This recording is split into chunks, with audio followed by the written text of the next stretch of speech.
Yo, good afternoon, everybody. How you doing? I had to calm down before I did this video because the first couple of versions were just seriously rants, and I thought I better bring it down a notch because it was offensive, very, very offensive. What am I talking about? Well, there was an argument today. Shaquille O'Neal recently purchased the historic Krispy Kreme location on Ponce Leon in Atlanta. Now, I don't know much about this location. I mean, I know it's historic. I know it's been there forever. It may be the first one that was ever built. I don't know. But he went out, he purchased it. Now, if you don't know much about Shaquille O'Neal, I know, and I know a little bit, but what I do know is that financially, when he first signed his contract, he went out and spent like $1 million in 30 minutes. And then his banker called and was like, look, dude, you need to get some controls. So he got him set up with some folk and everything. And now Shaquille O'Neal owns like 150 to 200 different restaurants and businesses and things like that. And he's one of the wealthiest former NBA players, to exist. Now, here's the thing about it. He does that, but he also gives tons of money to the urban and the black community. He also does a lot for police departments because, it's been well documented that he loves, that he always wanted to be a police officer.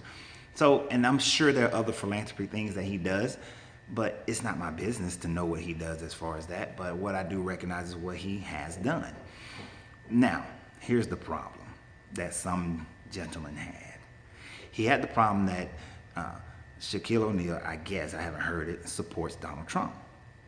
And so he decided that guy decided he wasn't going to ever go to that Krispy Kreme because he's not going to support the Coon that is now Shaquille O'Neal. It is not that this man had an opinion to not support a business that Shaquille O'Neal owns because they have different political ideas. I don't have a problem with that. If you don't agree with my political views and decide that you're not going to shop with me, or you may not agree with my religious views or my social views or whatever views, and you're not going to come to my business, and then that's your prerogative. I have no problems with that. What I have a problem with is two things. One is the name calling. Why is it that we have to resort to calling somebody a name and we don't even know them? This dude doesn't know Shaq. He doesn't know everything he does. And then if you're going to measure the fact that he supports a presidential candidate compared to all the good that he does in the urban community, and you come up with the idea that his presidential support has more validity than his financial and moral and energetic support in the urban communities, that's more important. Are you serious? I mean, let's be real for a second. Whoever is the president really doesn't affect my life or your life that much. But what goes on in your local small elections, that affects your life. What goes on in your state election, that affects your life. The different referendums that are going to be put up and amendments, that affects your life. How business development goes on in your community, that affects your life. And so let's take that back to Shaq. Shaq has at least, I know, over 150 different restaurants, and most of them are fast food style restaurants in different communities. So guess what? He's providing more jobs than the guy who wants to call him a coon. And I'm sure those people who work for him are happy to have those jobs. I would hope that they are. Some of them probably aren't. But he's providing more jobs than you are, hundreds of jobs, if not thousands. I don't know because I don't follow him that close.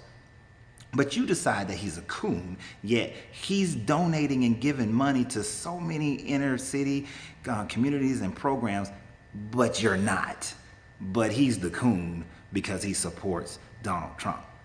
You see, we got our minds all kind of jacked up. Now, originally in this rant, I started talking about how black businesses just aren't supported in black communities and how black people will drive across town to support another business if it got a name or a brand or some celebrity owns it, and we'll ignore the ones that's right down the street, or if you're down the street, then all of a sudden you're too far away, and if you make one mistake, all of a sudden your business is horrible, whereas you'll forgive the other people for treating you horrible every freaking week, but you'll forgive them and keep shopping with them over and over again. I went into a deep rant about that, but guess what? It serves no purpose in truth. It's just the way society is. Okay? I look at my company and I think about it and realize that right now, do people drive across town? Sure, some of them do. Those who respect and love the product, they do. They drive across town. I see them all the time. But when this company is 10 stores, 20 stores, 100 stores, and that brand is there, then people will drive across town because it's a brand. It's something that's common. It's something that's known. And guess what? I'm not mad about that. That's just business. That's just the way it works. And I think that if black businesses really understood that and realized that, then they would recognize how to build an empire of a business to do that. This Is It Barbecue and Soul Food, Seafood, whatever it's called. They got like 7 locations. So in this city, they have a brand, and people will drive and they will go there because they have a brand for this city. That's just how it works, people. There were great businesses in the plaza that I was in that were owned by black people, but they don't have a brand. So they're not getting that brand awareness. So build a brand if you want to build a larger business where you don't have to worry, fuss, or fight about attracting people because you got a brand that people just automatically know. Shaq does that. He bought into the Five Guys franchise because they became a brand, and so he made a smart business decision.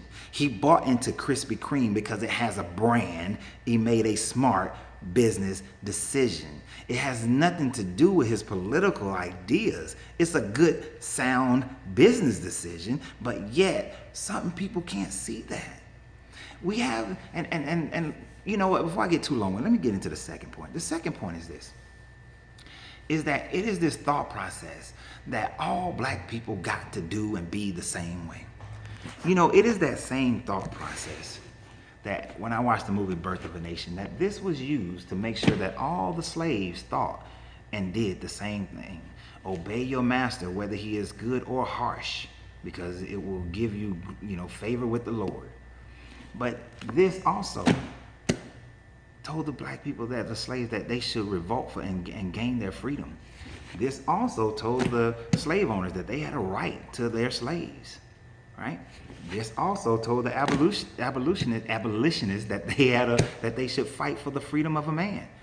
I mean, why do we have to all think the same?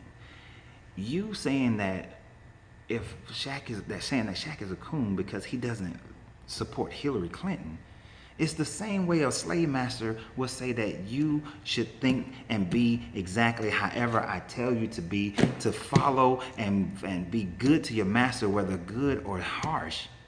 No, I'm a free black man to think and be how I want to, and so is Shaq. And you should at least respect that, because I am not going to follow suit just because you look like me.